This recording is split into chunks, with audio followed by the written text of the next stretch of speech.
மகனிடம் சேதி சொல்லடி, என்னை தேரும் நாள் பார்க்க சொல்லடி.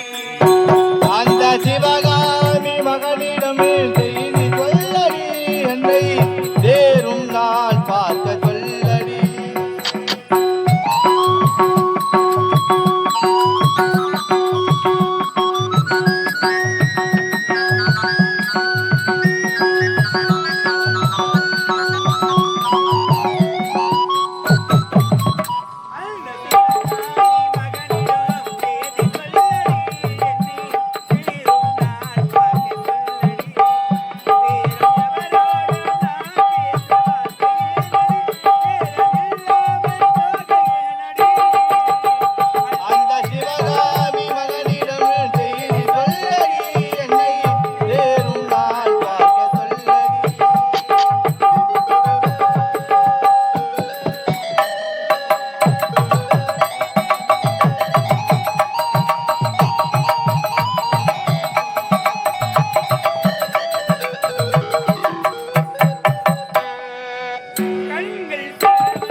பெண்ணின் பெண்ணுக்கு யாவலே கற்பினும் திண்மை உண்டாக்கி பெறின் திருவிழுக்கு வாக்கினங்க இந்த பூமுக நாட்டு ஆண்டிருக்கிற மன்னருக்கு மகளாக பிறந்து இந்த தென்முதிரை ஆண்டிருக்கிற மன்னருக்கு மணிமேக வாக்கப்பட்டு அலங்கார் என்று வாழ்ந்து வருகின்றேன். இருந்தாலும்